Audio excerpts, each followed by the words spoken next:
नमो विष्णुपादाय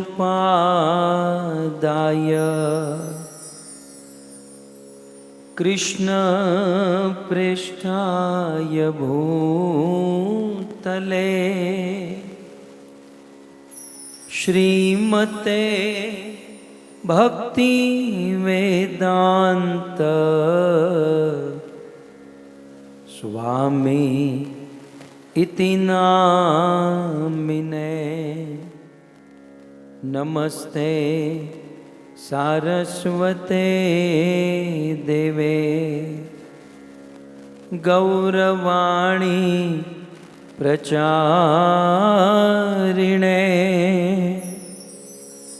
निर्विशेष शून्यवादी पाश्चात्य देशतारिणे। जय श्री कृष्ण चैतन्य प्रभु नित्यानंद श्री अद्वैत गदाधर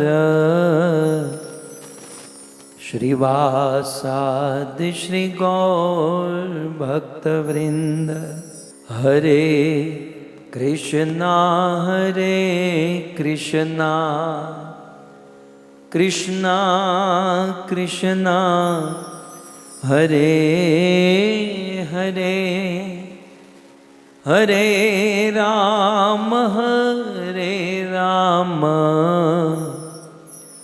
राम राम हरे हरे। बोलिए सभी भक्त। हरे कृष्णा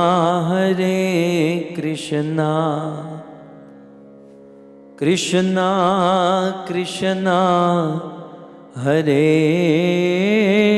हरे, हरे राम राम राम हरे हरे। जगत गुरु शिल प्रभुपाद की। हरे कृष्णा। परम सौभाग्य श्रीमद् भागवत कथा और भागवत कथा के श्रुति फल को हम सब श्रवण करने जा रहे हैं।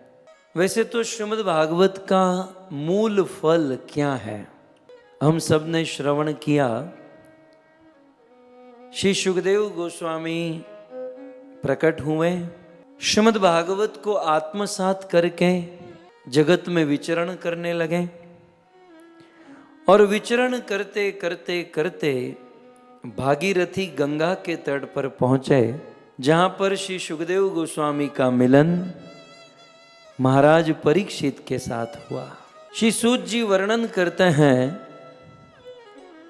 द्वअष्ट वर्ष, जिस समय सुखदेव गोस्वामी महाराज परीक्षित से मिले उस समय उनकी उम्र कितनी थी? द्विअष्ट, 8 को 2 बार कर दो होता है 16। श्री सुखदेव गोस्वामी 16 वर्ष के थे। उनके बहुत लंबे लंबे बाल थे। सुखदेव गोस्वामी की हड्डी नहीं दिखाई, न बहुत मोटे थे और न तो बहुत सूखे पतले थे। जैसे श्रीमद् भागवत में भगवान श्री कृष्ण का वर्णन किया गया, वैसे ही श्रीमद् भागवत में सूत गोस्वामी ने सुखदेव गोस्वामी का वर्णन किया। सो न तो बहुत मोटे थे न बहुत पतले थे, लंबे लंबे बाल थे, श्याम वर्ण का शरीर था, कमर पतली थी और दिगंबर अवस्था को धारण किए हुए अनेकों स्त्रियों से और छोटे छोटे बालकों से घिरे हुए थे। और ऐसे सुखदेव गोस्वामी को देखकर गंगा के तट पर सारा साधु समाज खड़ा हो गया और सुखदेव जी को उच्च आसन पर विराजमान किया। मुझे जो आपसे कहना है, सुखदेव गोस्वामी भागवत कथा को गाए क्यों? एक और मात्र एक भगवत प्रेम के लिए। महाराज परीक्षित ने भागवत कथा सुनी, क्यों? एक और मात्र एक भगवत प्रेम के लिए। तो श्रीमद् भागवत के मूल वक्ता श्री शुकदेव गोस्वामी के भागवत कहने का उद्देश्य एकमात्र कृष्ण प्रेम, और भागवत के मूल श्रोता महाराज परीक्षित के भागवत सुनने का उद्देश्य एकमात्र कृष्ण प्रेम। श्रीमद् भागवत का वास्तविक फल, श्रीमद् भागवत का वास्तविक उद्देश्य एक और मात्र एक कृष्ण प्रेम है, ये तो निश्चित है। लेकिन फिर भी भागवत इतना कृपालु है, यह ग्रंथ इतना दयालु है कि यदि कोई भागवत का श्रवण करता है तो उसे कृष्ण प्रेम मिलता ही है, लेकिन कृष्ण प्रेम के साथ साथ उसे और भी बहुत बहुत फल मिलते हैं। श्रीमद् भागवत जी में प्रत्येक प्रसंग कुछ विशेष फल प्रदान करते हैं। हालांकि हमारा उद्देश्य इन फलों को प्राप्त करना नहीं है। जो प्रेमी भक्त होता है, शुद्ध भक्त होता है, उनका उद्देश्य एकमात्र कृष्ण प्रेम होता है। लेकिन फिर भी यह देखा गया है, मैं मेरे जीवन की एक बात करूं। एक बार गुरु महाराज की कथा चल रही थी और कथा के बाद हमारी अनाउंसमेंट करने की सेवा थी। सो महाराज जी व्यासपीठ से उतरे और हम उनके साथ साथ पीछे पीछे चल रहे थे। तब कोई एक माता जी गुरु महाराज के पास आकर रोने लगी और कहने लगी कि हमारे बेटे को ये तकलीफ है, उनके शरीर में ये प्रॉब्लम है, शायद कैंसर जैसा कुछ होगा, मुझे याद नहीं आ रहा है। लेकिन गुरु महाराज ने कहा एक काम करो, गजेंद्र मोक्ष का पाठ करो, गजेंद्र स्तुति का पाठ करो और चरणामृत उनको पिलाओ, सब कुछ ठीक हो जाएगा। ये हमने अपने कानों से गुरुदेव के मुख से सुना है, ठीक है। अब बताइए, भागवत का मूल उद्देश्य तो कृष्ण प्रेम है, परंतु हम सब जीव हैं, मनुष्य है। उस कृष्ण प्रेम को प्राप्त करने के लिए शरीर की अवस्था भी तो ठीक होनी चाहिए। इसलिए भागवत का मूल उद्देश्य कृष्ण प्रेम है, लेकिन फिर भी भागवत में और भी बहुत सारे फल, जिसे आनुषंगिक फल कह सकते हैं, हमारी इंग्लिश भाषा में जिसे सेकेंडरी फल कह सकते हैं। हमारा प्राइमरी गोल, प्राइमरी लक्ष्य, प्राइमरी फल तो कृष्ण प्रेम है, लेकिन उसके साथ साथ सेकेंडरी गोल जो है वो श्रीमद् भागवत के अलग अलग प्रसंग कुछ अलग अलग फल प्रदान करते हैं। तो हम इस कथा में श्रीमद् भागवत का कौन सा प्रसंग क्या फल प्रदान करता है, यह श्रवण करेंगे। इसके पहले 1 साल पूर्व श्रीमद् भागवत के इन फलों की चर्चा हुई थी, श्रीमद् भागवत के इन गौण फलों की चर्चा हुई थी। जैसे ध्रुव महाराज, भगवान विष्णु ध्रुव महाराज के सामने प्रकट हुए। भगवान ने कहा, ध्रुव जो चाहिए वह मांग लो। तो ध्रुव ने क्या कहा, प्रभु मुझे कुछ नहीं चाहिए। यद्यपि ध्रुव ने भगवान से कुछ नहीं मांगा, फिर भी भगवान ने ध्रुव को दिया, ठीक है, फिर भी भगवान ने प्रदान किया। तो ये है गौण फल, सेकेंडरी फल।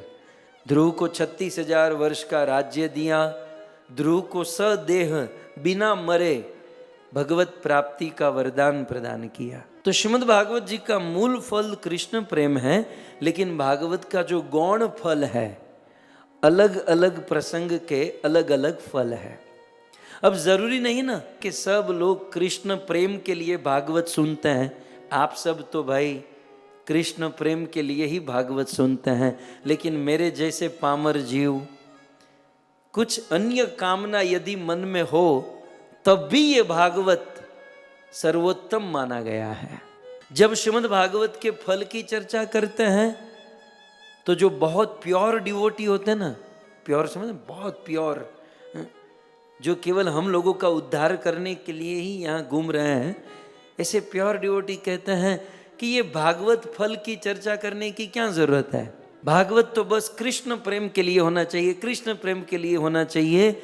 उन लोगों को मेरा प्रश्न है कि यदि भागवत कृष्ण प्रेम के लिए ही होता तो फिर सुखदेव गोस्वामी महाराज ने भागवत में ये अन्य फलों का वर्णन क्यों किया। श्रीमद् भागवत में सुखदेव ने ही कहा ना कि यदि कोई ध्रुव चरित्र सुनता है तो उसकी आयुष्य दीर्घ होती है। ये सुखदेव को कहने की क्या जरूरत थी। सुखदेव जी स्वयं प्रेमी भक्त है, सुनने वाला भी परीक्षित प्रेमी है, लेकिन फिर भी सुखदेव ने कहा ना कि ध्रुव चरित्र से आयुष्य लंबी होगी, गजेंद्र चरित्र से आप निरोग रहोगे। तो जो प्रेमी भक्त है वो इन बातों का जिक्र कर रहा है। इसका अर्थ यह है कि यह गौण फल का उद्देश्य यदि भगवत भक्ति, भगवत सेवा, भगवत साधना है, तब ये गौण फल भी शुद्ध भक्ति के अंतर्गत आते हैं। सो हम सब श्रीमद् भागवत के इन फलों की चर्चा करेंगे, कौन से चरित्र से क्या फल प्राप्त होता है, ताकि आप भी, अब आप तो दुनिया में रहते हो, अपने लिए या दूसरों के लिए हैं, हम लोग भी डॉक्टर से कम नहीं है। डॉक्टर क्या होता है, कोई डॉक्टर के पास प्रॉब्लम लेकर जाता है तो वो दवाई देता है, ओके। तो भागवत एक फार्मेसी है, और आपके पास कोई प्रॉब्लम लेकर आया तो भागवत रूपी फार्मेसी से आपको ये प्रसंग सुनाना है कि इस प्रसंग से ये फल मिलता है, इस प्रसंग से ये फल मिलता है। तो ये सारे फलों की चर्चा हम लोग करेंगे इस भागवत कथा के दौरान, ठीक है। लेकिन आज ये भागवत कथा और भागवत श्रुति फल भाग 2, ये कथा शुरू करने से पहले वक्ता का परिचय हो जाए। यहाँ पर वक्ता कौन है? बोलो बोलो, आप हो, ऐसे बोलो, प्रभु जी आप हो, हैं? आप लोग तो मेरा परिचय देते नहीं हो, तो आज मूड कर रहा है कि मैं ही मेरा परिचय दे दूं। ये अमित नारायण प्रभु भी कहाँ मेरा परिचय देते हैं, वे सीधा शुरू कर देते हैं, लाल गोविंद प्रभु कथा सुनाएंगे। अरे भाई 3-3 घंटा कथा बोलते हैं, 7-7 दिन तक, और पिछले कितने सालों से गा रहे हैं, तो कोई ढंग से हमारा परिचय तो होना चाहिए। तो आप लोगों ने हमारा परिचय ठीक से दिया नहीं, तो सोचा कि आज मैं ही मेरा परिचय दे दूं मेरा परिचय। सुनना चाहोगे? विश्वास तो होगा कि नहीं? आपको विश्वास होगा मैं परिचय दूंगा तो आप भरोसा करोगे? हाँ के यस के नो करोगे? चलो देखो, विश्वास करना पड़ेगा। तो आज वक्ता ही अपना परिचय देने जा रहा है, आप लोग विश्वास कीजिएगा। अब देखो, भागवत संस्कृत में है और संस्कृत गाते हैं, तो कुछ लोग इंग्लिश में हमारा परिचय देते हैं, हिंदी में देते हैं। आज मैं मेरा परिचय संस्कृत में दूंगा। भाई वक्ता का परिचय ले लो, जिसको आप सुन रहे हो उसको जान तो लो। तो थोड़ा ट्यून में परिचय दूंगा, ऐसे थोड़ी परिचय, अपना परिचय थोड़ा स्टाइल में होना चाहिए। न कापि विद्या च न भक्ति गंधो प्यहो न भक्ते श्वपि मंद भावः न मे विरक्ति न मनो वशं न मे विरक्ति न मनो वशं न वेद मिटी काम विदधे की मोजा न वेद मिटी काम विदधे की मोजा। वैसे तो ये मूल श्लोक विश्वनाथ चक्रवर्ती ठाकुर के द्वारा लिखा गया है। मैं कल विश्वनाथ चक्रवर्ती ठाकुर की टीका पढ़ रहा था। चक्रवर्ती पाद ने भागवत पर अपनी टीका लिखी, उनका नाम है सारार्थ दर्शिनी। विश्वनाथ चक्रवर्ती ठाकुर अपनी टीका में ये श्लोक लिखे। मैंने सोचा ये तो मेरा परिचय है, ये तो मेरा इंट्रोडक्शन है, चक्रवर्ती ठाकुर को कैसे है? तो एक्चुअली चक्रवर्ती पाद ये अपने लिए लिख रहे हैं, लेकिन ये चक्रवर्ती पाद के लिए नहीं, वास्तव में ये हमारे लिए है। परिचय सुनिए। न कापि विद्या, हमारा परिचय क्या है? न क अपि विद्या, हमारे अंदर लेश मात्र भी विद्या नहीं है। यह है परिचय। आपने पहले ही कहा हम विश्वास करेंगे तो कर लीजिए। न कापि विद्या, सबसे पहली बात, किसी भी प्रकार की विद्या नहीं है। और आगे कहते हैं न च भक्ति गंधो, हमारे अंदर भक्ति नहीं, ये तो दूर की बात है, भक्ति की गंध भी नहीं है। आप लोग तो भाई महान डिवोटी हो,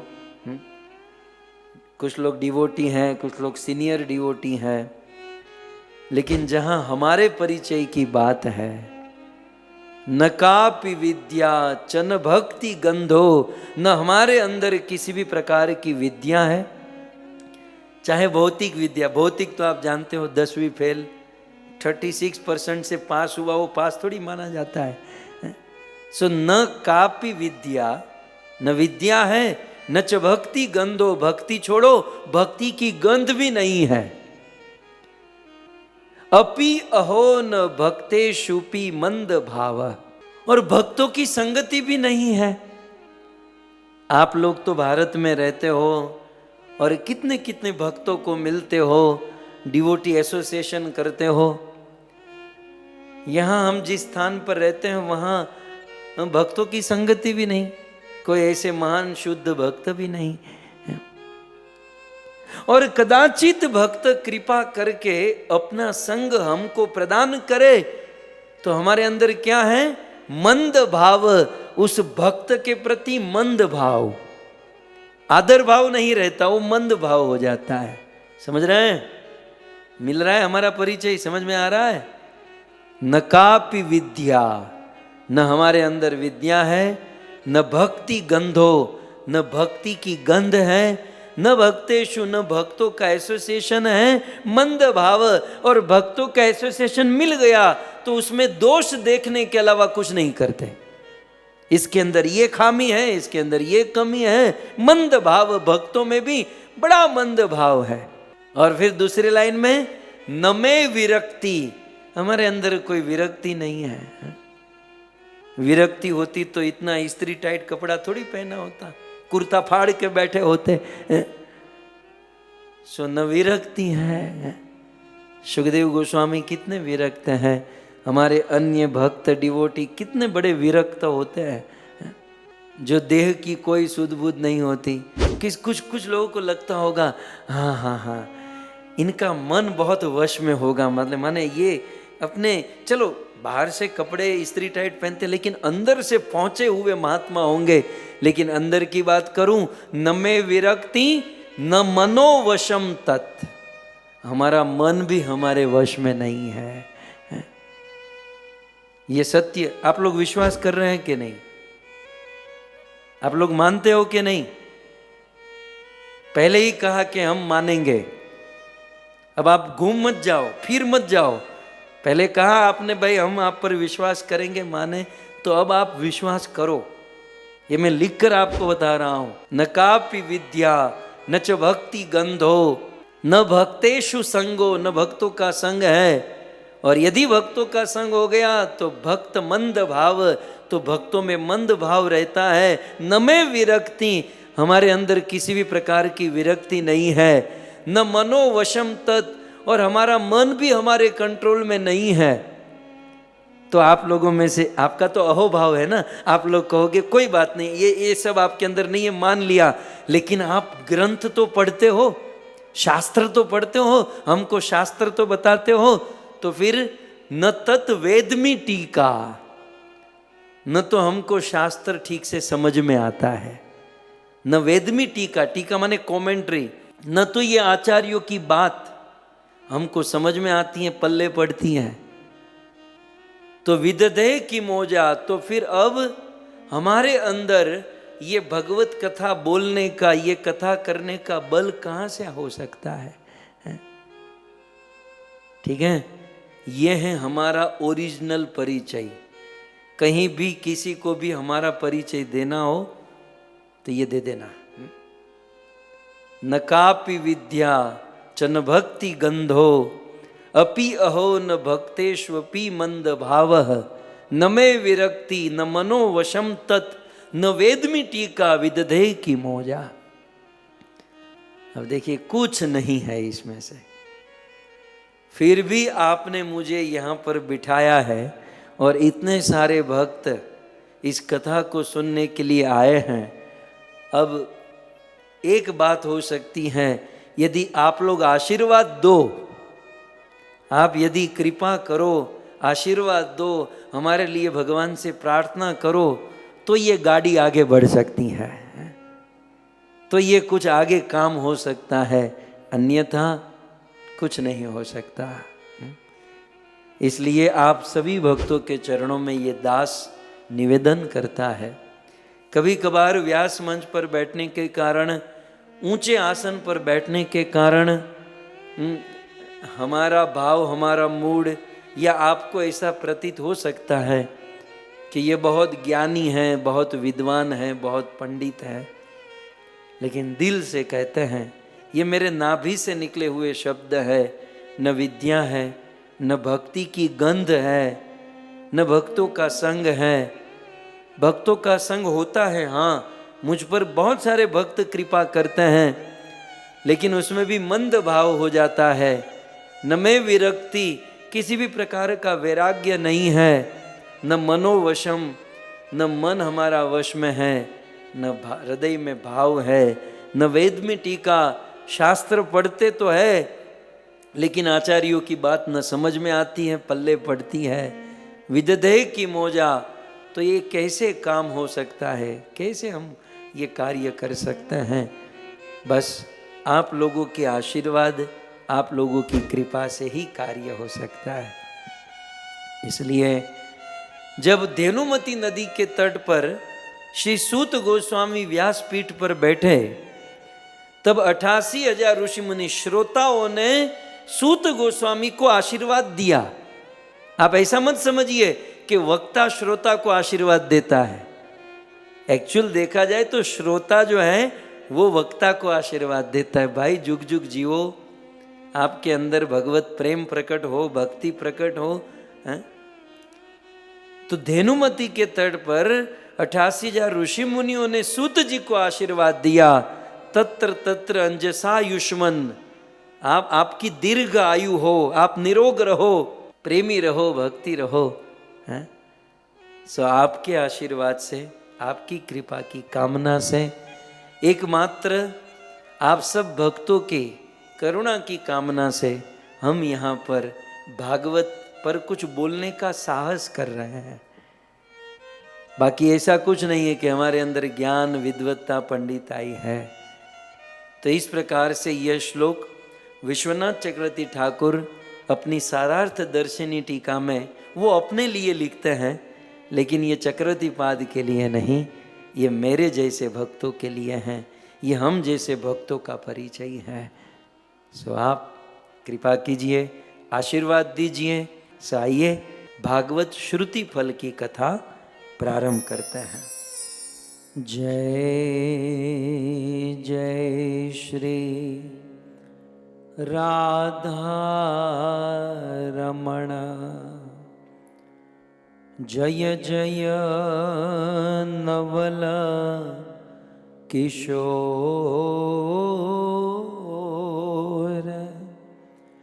जय गोपी चित चोर प्रभो, जय गोपी चित चोर प्रभो, जय जय माखन चोर, जय जय माखन चोर।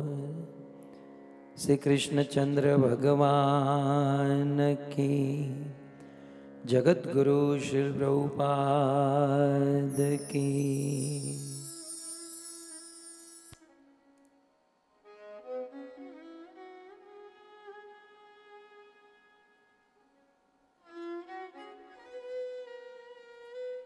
उपस्थित भगवत कथा अनुरागी पधारे हुए भक्त वृंद, इस सभा को परम सुशोभित करने वाले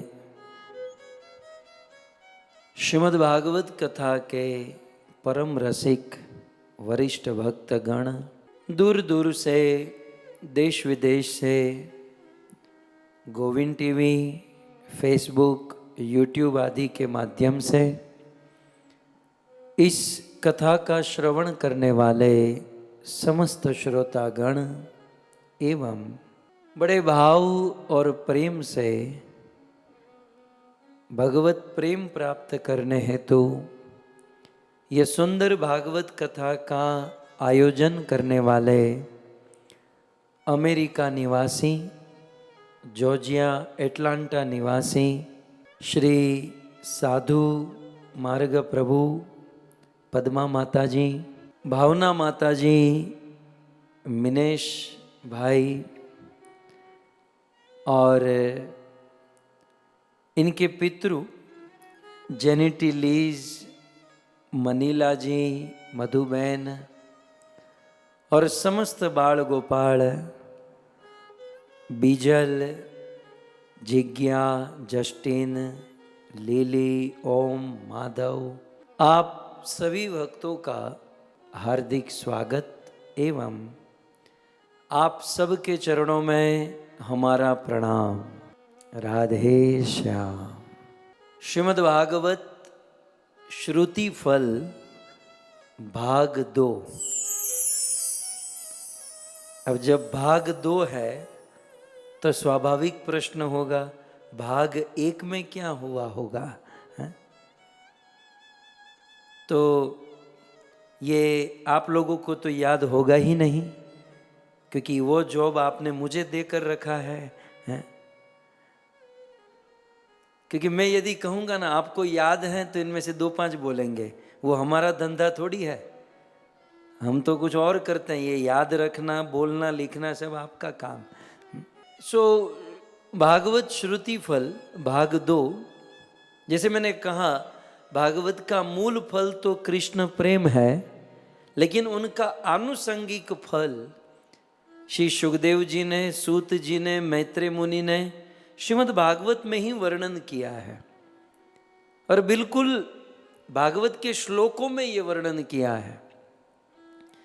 जैसे श्रीमद् भागवत के महात्म्य में हम देखें तो भागवत के महात्म्य के 5वें अध्याय के 90 नंबर के श्लोक में लिखा है कि यदि हम भागवत महात्म्य के 4थे और 5वें अध्याय की कथा सुनते हैं, भागवत महात्म्य में 4थे और 5वें अध्याय में किसकी कथा है, वो काम भी तो मुझे ही करना है ना, वो सब चौपड़ा फराना, पत्ता फेरना।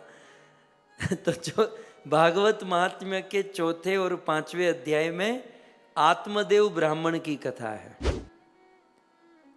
सो उस आत्मदेव ब्राह्मण गोकर्ण और धुंधुकारी वाली यदि कोई कथा सुनते हैं तो उसी भागवत महात्म्य के 5वें अध्याय के 90 नंबरवें श्लोक में लिखा है कि ये गोकर्ण महाराज की कथा सुनने से पितृ तृप्ति होती है, हमारे पितृ तृप्त होते हैं। सो ये भागवत का आनुषंगिक फल, भागवत में सब कुछ है। सो पितृ तृप्ति अर्थ है भागवत महात्म्य आत्मदेव की कथा बताई गई। श्रीमद् भागवत के प्रथम स्कंद के 14वां अध्याय और 15वां अध्याय, जिसमें पांडव निर्वाण की कथा है, किस प्रकार पांडवों का शासन हुआ और पांडवों ने वैराग्य लिया, हिमालय से हरिद्वार से फिर स्वर्गारोहण वैकुंठ में गए, सो पांडवों की कथा है। ये कथा यदि कोई पांडव निर्याण की कथा कोई सुनता है तो भागवत के प्रथम स्कंद के 15वें अध्याय के 52वें श्लोक में लिखा है कि पांडव निर्याण की कथा सुनने से हरि भक्ति प्राप्त होती है। ओके, ये दूसरा फल जितना मुझे समझ में आ रहा है। फिर श्रीमद् भागवत में दूसरे स्कंद के 3रे अध्याय में देवताओं की उपासना का वर्णन है, देव उपासना। यदि ये कथा कोई सुनता है या इसका पाठ करता है तो सर्व सिद्धि प्राप्त हो जाती है। अणिमा, लघिमा, काम वशायिता, प्राप्ति, ये सब सिद्धि प्राप्त होती है। तीसरा फल श्रीमद् भागवत का चौथा फल 3रे स्कंद के 9वें अध्याय के पहले श्लोक से लेकर 15वें श्लोक तक ब्रह्म स्तुति है, ब्रह्मा जी के द्वारा की गई स्तुति।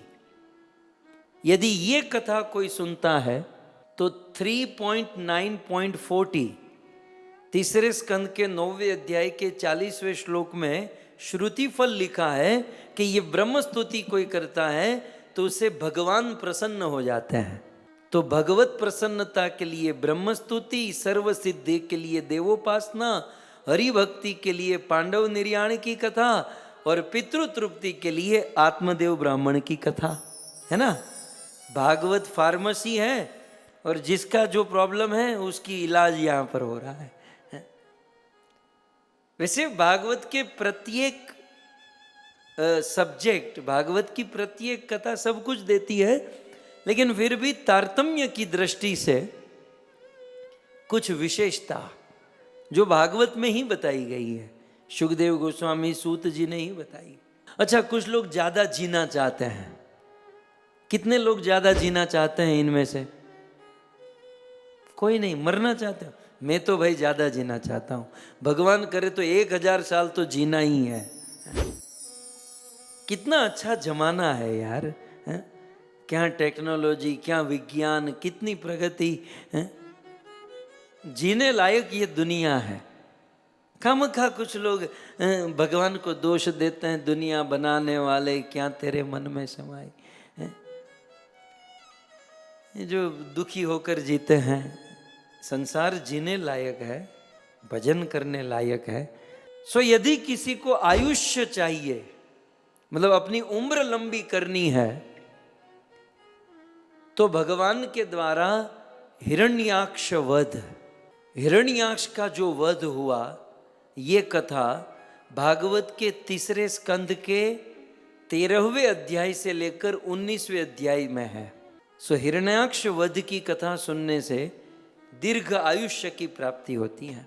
तत्पश्चात श्रीमद् भागवतम में भगवान कपिल देव के द्वारा सांख्य योग का वर्णन है, सांख्य तत्व दर्शन, जो भागवत के 3रे स्कंद के 25वें अध्याय से लेकर 33वें अध्याय तक है। सो 30वें स्कंद के 25वें अध्याय से 33वें अध्याय तक भगवान कपिल देव माता देवहूति को सांख्य योग, सांख्य तत्व दर्शन की कथा सुनाते हैं। यदि कोई ये सुनता है तो उसी 3.37 3रा स्कंद 33वां अध्याय और 37वें श्लोक में उस प्रसंग को सुनने का फल बताते हुए मैत्रेय मुनि ने कहा कि इस सांख्य तत्व दर्शन को सुनने से भगवत प्रीति प्राप्त होती है, भगवान में प्रीति हो जाती है। फिर श्रीमद् भागवत के 4थे स्कंध में 2रे अध्याय से लेकर 7वें अध्याय तक सती का चरित्र है। सती जानते हैं? शिव जी की पत्नी, दक्ष प्रजापति की बेटी सती। ये सती चरित्र को सुनने से सभी पाप का नाश होता है, सर्व पाप नाशम। ये कहाँ लिखा है? 4.7.61 भागवत के चौथे स्कंद के 7वें अध्याय के 61वें श्लोक में लिखा है कि यदि आप सती चरित्र सुनोगे, पढ़ोगे, तो सभी पाप का विनाश होगा। सब लोग लिख रहे हैं, बड़े सिंसियर हो गए हैं। लिखना ही चाहिए। आप कितना पढ़ोगे, कहाँ खोजोगे, क्योंकि जॉब तो हमारी है। आपने हमको बिठा कर रखा है। सती चरित्र सुनने से कितने 7 हुए, राइट? 7 श्रुति फल हुए। अब 8वां श्रुति फल, ये सब कथाएं हो चुकी हैं, जस्ट आपको याद करा रहा हूं। ये भागवत श्रुति फल भाग 1 में 8वां है, यदि ध्रुव चरित्र सुनते हैं। ये ध्रुव चरित्र भागवत में कहाँ है? भागवत के चौथे स्कंद के 8वें अध्याय से लेकर 12वें अध्याय तक। तो इस ध्रुव चरित्र को सुनते हैं तो सभी प्रकार के श्रेय की प्राप्ति होती है, जो श्रुति फल चौथे स्कंद के 12वें अध्याय के 45वें श्लोक में लिखा है।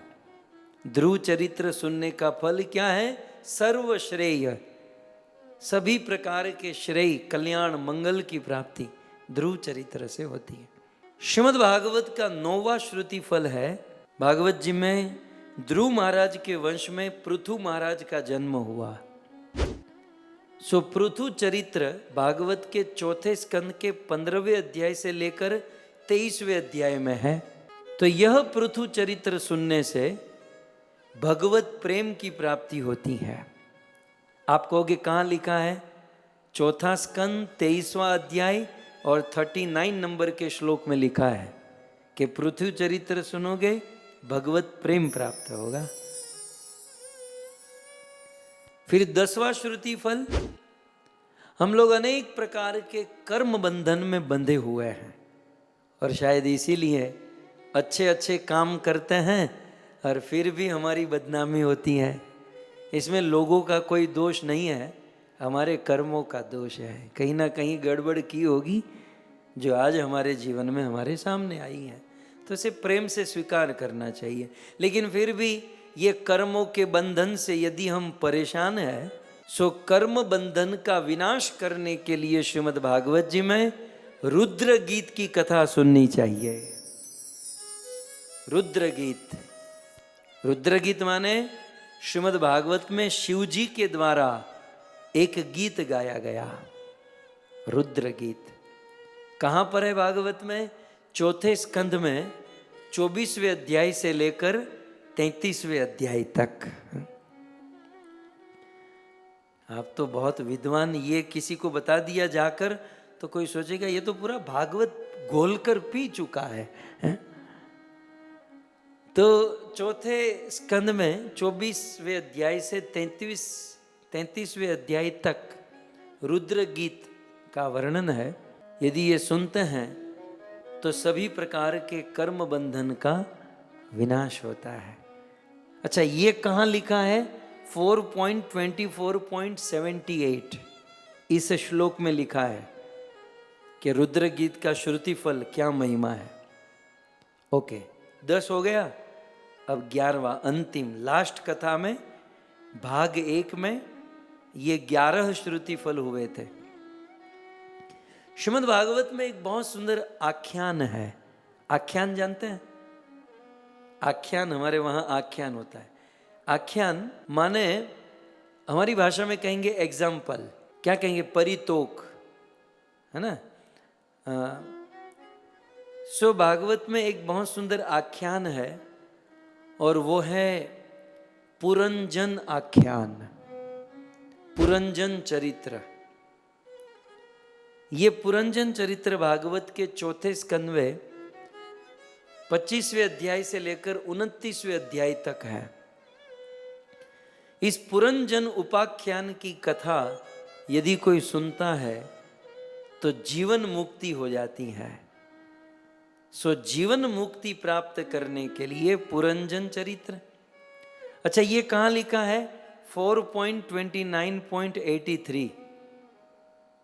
क्योंकि आपको कोई रोगी आएगा आपकी डिस्पेंसरी में तो दिखाना पड़ेगा ना 4.29.83 में लिखा है कि पुरंजन चरित्र सुनोगे तो जीवन मुक्ति हो जाएगी। ओके, सो पुरंजन चरित्र तक की कथा पिछले साल जब हुई तब हुई, यहाँ तक हम पहुँचे थे। आइए अब श्रीमद् भागवत श्रुति फल भाग 2 की कथा हम 12वें श्रुति फल से प्रारंभ करते हैं। पिछली कथा में 11 श्रुति फल हुए। देखते हैं इस कथा में कितने श्रुति फल, क्योंकि ये सिलसिला तो जारी रहेगा। तो 12वां श्रुति फल मैं स्क्रीन में आपके सामने दिखाऊं। श्रीमद् भागवत के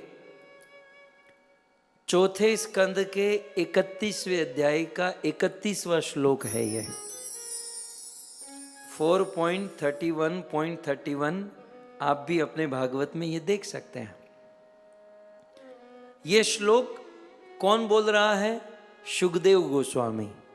किसको सुना रहे हैं? महाराज परीक्षित को। क्या सुना रहे हैं? पहले इसे गाते हैं। एतद्य शृणुयात राजन् राज्ञां हरिर्पितात्मनाम्।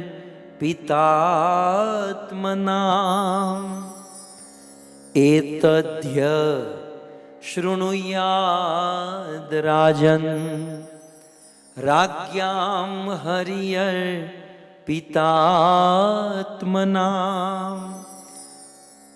आयुर्धनं यशः स्वस्ति। आयुर्धनं यशः स्वस्ति।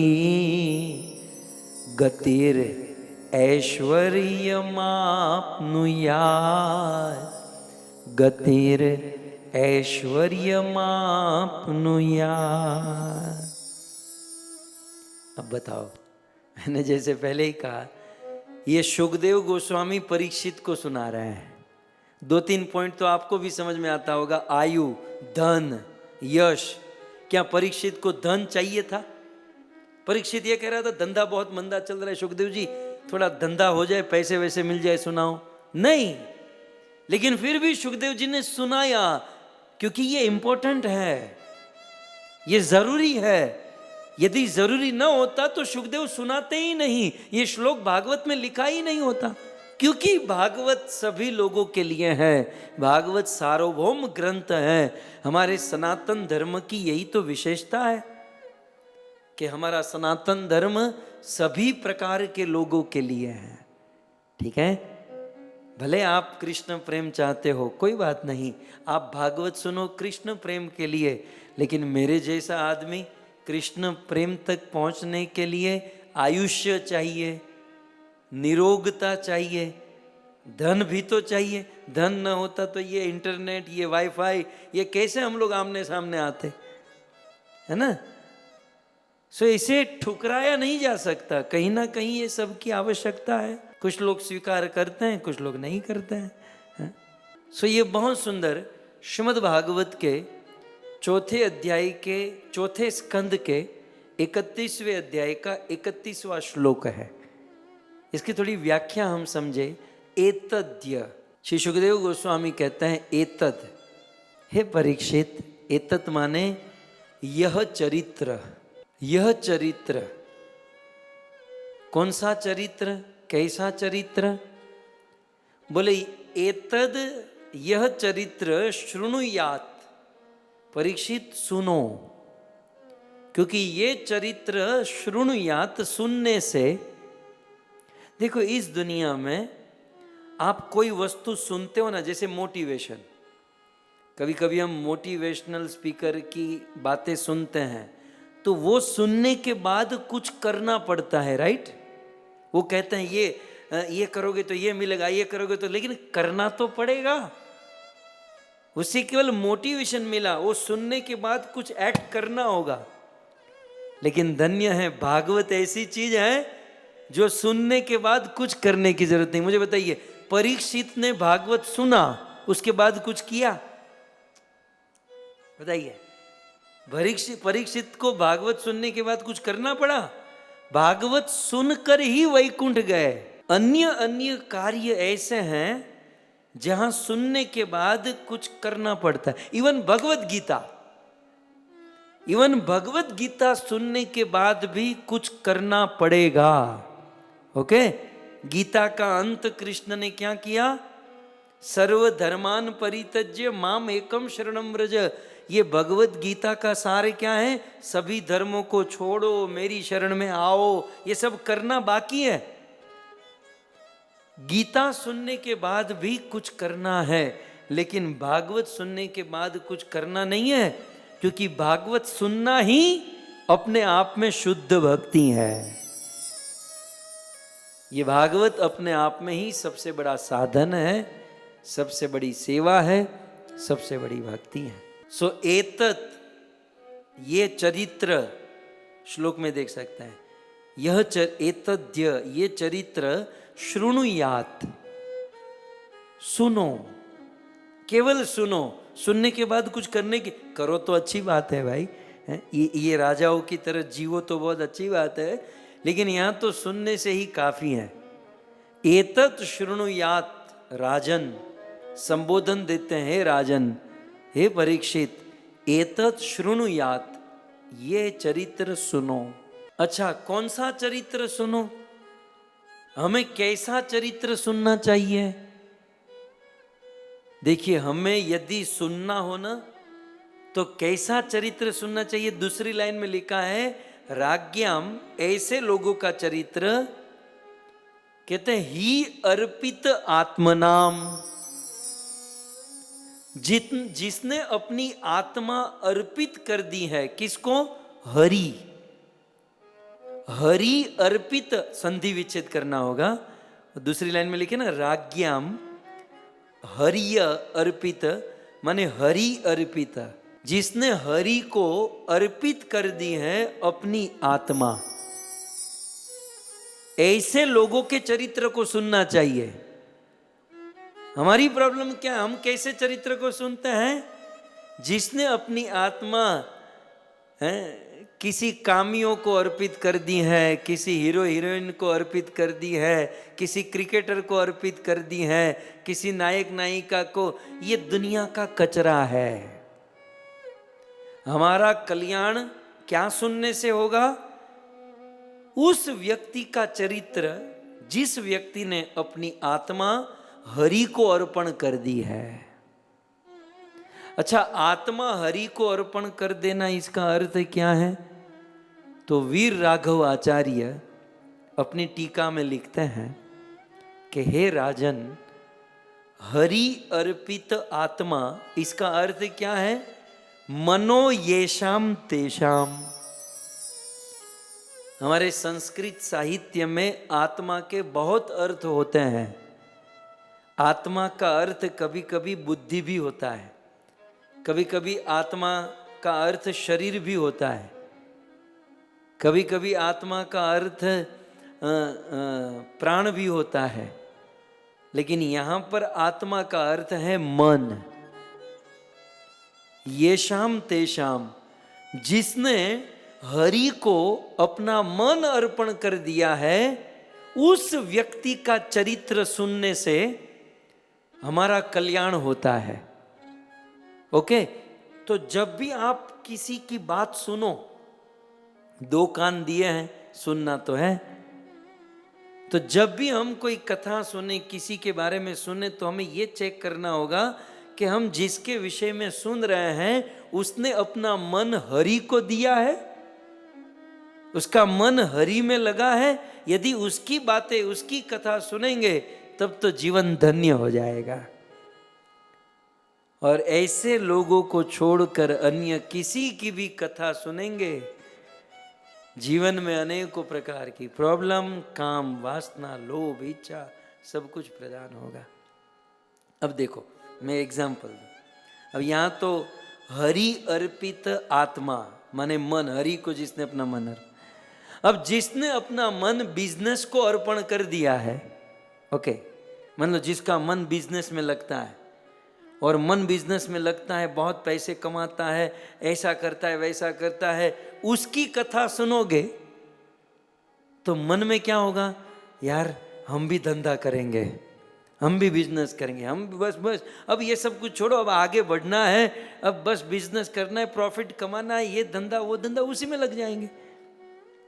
जिसका मन पैसों में लगा है उसकी कथा सुनेंगे तो पैसे का लोभ होगा, लेकिन जिसका मन हरि में लगा है उसके बारे में सुनेंगे तो हरि के प्रति भाव और प्रेम प्रकट होगा। इसलिए हमें ऐसे चरित्र सुनने चाहिए जिसका मन हरि में लगा है, बस इतना समझना है। ओके, तो राज्ञाम हरि अर्पित आत्मनाम।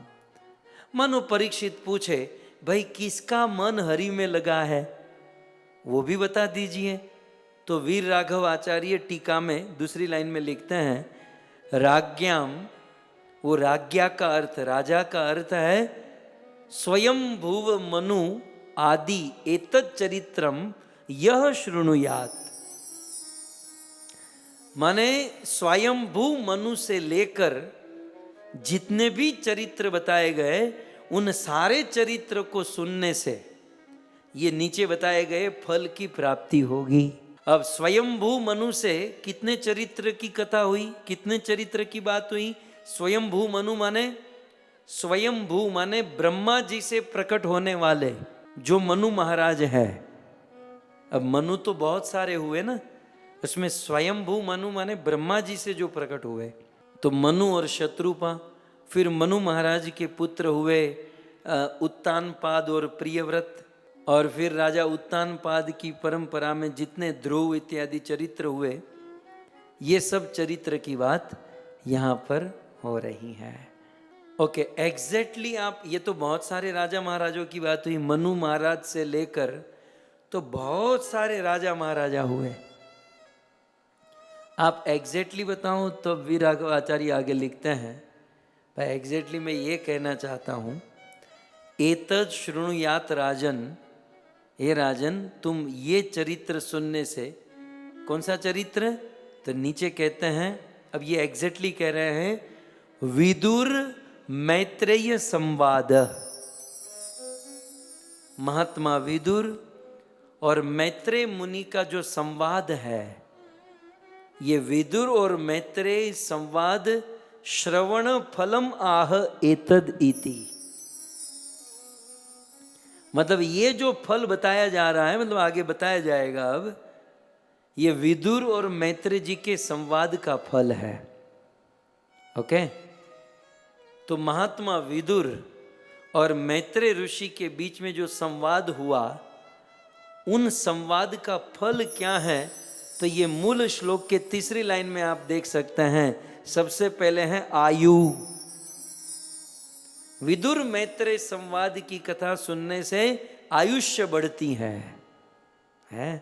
जुग जुग जियोगे यदि विदुर मैत्रेय संवाद की कथा। ये मैं नहीं कह रहा हूं, ये भागवत में ये शुकदेव वचन है, ये शुकदेव गोस्वामी के वचन है। सबसे पहले तो आयु बढ़ेगी, फिर दूसरा क्या बढ़ेगा, जिसको सब लोग बढ़ाना चाहते हैं, सब लोग, सारे वर्ण सारा आश्रम इसी को बढ़ाने के पीछे पड़ा है। कहते हैं आयुर, फिर कहते हैं धनम। ये विदुर मैत्रेय संवाद सुनने से, वो नीचे लिखा ही है आप देख सकते हैं, विदुर मैत्रेय संवाद श्रवणम फलम आह। ये विदुर और मैत्रेय के संवाद के श्रवण का फल है, और कुछ करना नहीं है। विदुर मैत्रेय संवाद श्रवणम फलम, ये विदुर मैत्रेय संवाद की कथा का जो श्रवण है, मात्र उसका फल, कुछ करना नहीं है, केवल इसे सुनोगे ये फल मिलेगा। आयु बढ़ेगी, धनम धन बढ़ेगा, फिर तीसरा है यशः, यश बढ़ेगा। अब देखो, इसको क्रम से भी हम लोग ले सकते हैं। सबसे पहले इंपॉर्टेंट होता है आयु, है ना। जब ये शरीर विपत्ति में पड़ता है, हमको कुछ नहीं दिखाई देता, बस कुछ भी करो शरीर ठीक हो जाए। ओके। लेकिन जब शरीर ठीक होता है तब बंदा सोचता है केवल शरीर ठीक होने से थोड़ी चलेगा, थोड़ा पैसा भी होना चाहिए। तो सेकंड नंबर पर आता है धन, पहले आयुष्य फिर धन। जब किसी के पास बहुत धन आ जाए ना तो सोचता है धन तो है, धन इतना इंपॉर्टेंट नहीं है, धन के साथ फेम भी होना चाहिए, फेम हमारा यश भी होना चाहिए। तो सुखदेव जी कहते भाई यश भी मिलेगा, आयुर धनम यशः। तो कुछ लोग कहेंगे चलो यश भी मिल गया, लेकिन भाई पुत्र पुत्रादि पत्नी बच्चे ये भी होने चाहिए। तब कहते हैं स्वस्ति ही। स्वस्ति, स्वस्ति का अर्थ आचार्य गण करते हैं, आगे कहते हैं स्वस्ति माने पुत्र पौत्र आदि मंगलमय। ये विदुर मैत्रेय का संवाद सुनेंगे तो स्वस्ति भी प्राप्त होगा, माने पुत्र पौत्र, बेटा बेटे का बेटा, ये सब के जीवन में मंगल ही मंगल होगा। स्वस्ति का और एक अर्थ होता है, वीर राघव आचार्य कहते हैं स्वस्ति गतिम, स्वस्ति माने गति, कैसी गति? मुक्तिम तत्र, माने हमारा जीवन मुक्ति की ओर गति करेगा, स्वस्ति गति ही। सो विदुर मैत्रेय संवाद सुनने से स्वस्तिम गतिम, मुक्ति की ओर हमारा जीवन गति करेगा। एक बहुत सुंदर बात इन्होंने बताई, आप टीका में देख सकते हैं कि भाई स्वस्ति गति प्रधान फलम, यह विदुर मैत्रेय संवाद का प्रधान मुख्य फल है मुक्ति की ओर गति करना। और आयुर आदि, ये आयुष्य धन यश ये सब आनुषंगिक फलानि ही, ये सब गौण फल है। लेकिन जीव गोस्वामी ने एक बहुत सुंदर बात कही, इसे आचार्यों की टीका मन को आनंद देती। जीव गोस्वामी ने कहा, सुनिए ध्यान से, जीव गोस्वामी कहते हैं परमानंदेन सकाम श्रोतुन आशीषयति। सुखदेव गोस्वामी कथा सुनाते सुनाते सुनाते परमानंदेन, बड़े आनंद में आ गए। सुखदेव गोस्वामी परीक्षित महाराज को कथा सुनाते सुनाते परमानंदेन, बहुत आनंद में आ गए। और आनंद में आकर सकाम श्रोतुन, भागवत के कुछ श्रोता निष्काम होकर कथा सुनते हैं, जैसे कि आप लोग बिल्कुल निष्काम, बस कोई कामना नहीं, शुद्ध प्योर डिवोटी। लेकिन ये मेरे जैसे लोग जो सकाम श्रोतु, सकाम वक्तु, जो सकाम माने कुछ कामना लेकर बैठे हैं, कहीं ना कहीं मन में कोई इच्छा है, कोई कामना है। तो एक होता है निष्काम, निष्काम वालों की तो बात ही नहीं है, वो तो बस उसको तो प्रणाम ही किया जा सकता है और कुछ हो ही नहीं सकता निष्काम वालों के लिए। लेकिन जो सकाम है, जिसके मन में कुछ कामना कुछ इच्छा कि बच्चों का मंगल हो जाए, परिवार का भला हो जाए, समाज का कल्याण, जो भी, तो यहाँ कहते हैं सुखदेव गोस्वामी मैत्रेय और विदुर जी का संवाद सुनाते सुनाते इतने आनंद में आ गए कि जो सकाम श्रोतु, जो सकाम कामनाओं के साथ इस कथा को सुनते हैं, उसको आशीर्वाद देने लगे। उसे भी आशीषयति एतद य इति, मतलब ये सुखदेव गोस्वामी का आशीर्वाद है। सुखदेव जैसे शुद्ध संत का आशीर्वाद है कि परीक्षित, ये कथा मैत्रेय विदुर संवाद की कथा यदि कोई सुनेगा, मैं आशीर्वाद देता हूं, भले उसके मन में कुछ कामना है, उसके मन की कामना भी पूर्ण हो जाएगी। इस प्रकार से मैत्रेय विदुर संवाद कथा की ये महिमा है। आयु बढ़ेगा, धन बढ़ेगा, यश बढ़ेगा, स्वस्ति और गतिम ऐश्वर्य आपनुयात, और उनकी गति होगी मुक्ति की ओर, मोक्ष की ओर उनकी गति होगी। और अंत में कहते हैं ऐश्वर्यम आपनुयात। ये सारे चीज को यदि एक शब्द में बोलना हो, ये सब को यदि एक शब्द में बोलना हो तो इसे कहते हैं ऐश्वर्य। ये सब ऐश्वर्य के अंतर्गत आता है ना। फलाने भाई का ऐश्वर्य बहुत है, तो इसका मतलब क्या होगा? फलाना व्यक्ति ऐश्वर्यवान है, उसका ऐश्वर्य बहुत है, तो ऐश्वर्य का अर्थ उसमें इंक्लूड क्या क्या होगा? आयुष्य, धन, यश, स्वस्ति, गति, ये सब इंक्लूड होगा, तब उसका ऐश्वर्य माना जाएगा। सो ये सब ऐश्वर्य है। तो ये सारे ऐश्वर्य की प्राप्ति हो जाएगी यदि कोई मैत्रेय और विदुर जी का संवाद श्रवण करेगा। तो इस प्रकार से श्रीमद् भागवत जी में ये 12वां फल बताया गया कि मैत्रेय विदुर संवाद यदि कोई सुनता है तो उसे ऐश्वर्य की प्राप्ति होती है। अब बताओ, ऐश्वर्य चाहिए तो मैं पाठ मांडू, आधा पौना घंटा लगेगा। ये आधे पौने घंटे में आप मन लगाकर यदि कथा सुनो तो ये सब कुछ क्लियर हो जाएगा। तो आइए, मैत्रेय और विदुर जी गोविंद टीवी ने सजा कर रखा है। एक बाजू मैत्रेय ऋषि बैठे हैं, एक बाजू विदुर जी खड़े हैं। ये दोनों के संवाद की कथा ऐश्वर्य प्रदान करती है, आयुष्य, धन, यश, स्वस्ति, गति, ये सब कुछ प्रदान करने वाली मैत्रेय विदुर संवाद की कथा है। श्रीमद् भागवत के चौथे स्कंद के तीसरे अध्याय में, चौथे अध्याय में मैत्रेय विदुर संवाद की ये कथा विस्तार से बताई गई है। प्रसंग कुछ इस प्रकार का है, मैत्रेय और विदुर का मिलन कैसे हुआ, इनका संवाद कैसे प्रारंभ हुआ। श्रीमद् भागवत जी में वर्णन है कि वैसे तो विदुर जी कौन है? विदुर जी हस्तिनापुर के मंत्री हैं, माने धृतराष्ट्र महाराज के सलाहकार। हस्तिनापुर के राजा धृतराष्ट्र महाराज के मंत्री हैं। और ये मंत्री अपना मंत्री पद इस्तीफा देकर, आप जानते हो, सामने से वो इस्तीफा देकर अपना मंत्री पद छोड़कर मैत्रेय मुनि के पास आ गए। तब महाराज परीक्षित ने सुखदेव गोस्वामी को प्रश्न पूछा कि कुत्र क्षतु भगवता मैत्रेयास्येन संगम कदा वास संवाद एतत् वर्णय न प्रभो। ये विदुर जी ने अपना मंत्री पद क्यों त्यागा?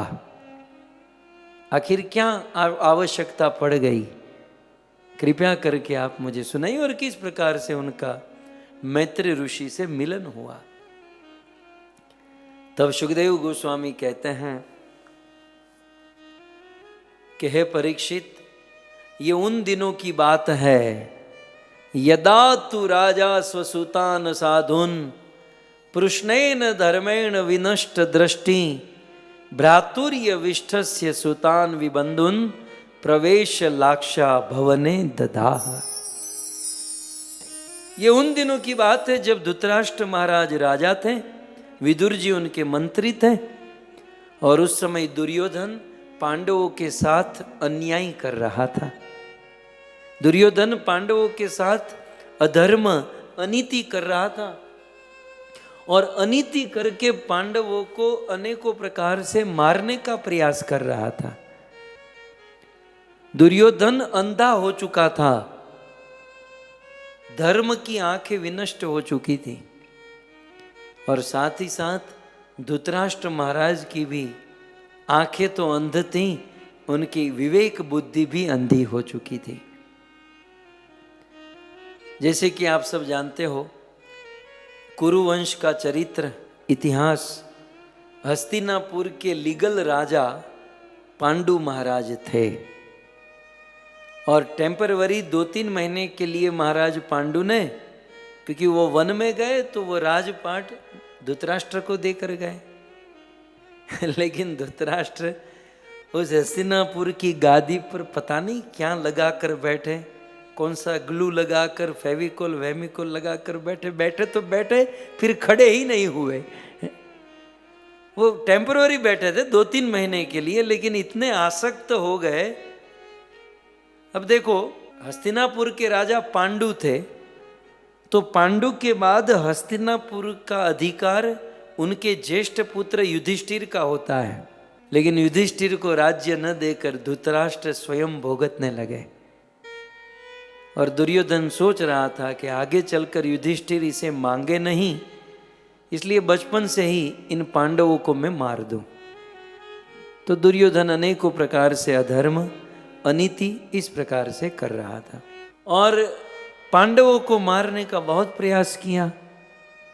भीम को जहर के लड्डू खिलाकर मारने का प्रयास, लाक्षागृह में आग लगाकर पांडवों को मारने का प्रयास, वनवास के दौरान दुर्वासा ऋषि को भेजकर श्राप देकर मारने का प्रयास, धृत क्रीड़ा में अनेकों प्रकार से अधर्म, अनीति। जब इस प्रकार से दुर्योधन अधर्म, अनीति कर रहा था और विदुर जी ने जब ये देखा, तब विदुर जी ने धृतराष्ट्र महाराज को समझाया। विदुर जी कहते हैं कि धृतराष्ट्र महाराज, एक तो आप मेरे बड़े भाई हो, बड़े भाई के नाते, और मैं आपका मंत्री हूं, तो मंत्री का धर्म होता है कि अपने राजा को अच्छी मंत्रणा दे, अच्छी सलाह दे। मैं आपको मंत्रणा देता हूं, आप अपने बेटे को रोक लीजिए। ये आपका बेटा राज्य के लोभ में अंधा हो चुका है और पांडव जैसे महात्मा, पांडव जैसे शुद्ध भक्तों के साथ अधर्म कर रहा है। किसी संत, किसी साधु, किसी भक्त से अधर्म करने का, उस भक्त को दुखी करने का परिणाम जानते हो आप महाराज? आप अपने बेटे को रोक लीजिए, नहीं तो ये आपका कुरुवंश तबाह हो जाएगा, ये हस्तिनापुर नष्ट भ्रष्ट हो जाएगा। मैं आपको छोटे भाई होने के नाते, मंत्री होने के नाते सलाह दे रहा हूं। विदुर जी ने बहुत प्यारी बात कही, लेकिन धृतराष्ट्र महाराज नहीं माने। और जैसे तैसे ये बात दुर्योधन को पता चल गई और दुर्योधन भरी सभा में विदुर जी का अपमान करने लगा। क एव मात्रोप जुहाव जिह्मम दास्या सुतानेव बलिनेव पृष्ठ तस्मिन् प्रतीप परकृत्य आस्ते सर्वास्य तामाशु पुराश्च वह सान। विदुर जी, आप ये मत भूलो कि आप दासी के पुत्र हो। कौन बोला? दुर्योधन है। अभिमान क्या नहीं कराता, लोभ क्या, आसक्ति क्या नहीं कराती। दुर्योधन भरी सभा में अपना विवेक खो चुका और विदुर जैसे महात्मा को कहने लगा कि आप दासी के पुत्र हो और आपकी ये औकात कि मेरे बारे में आप राजा को सुनाओ,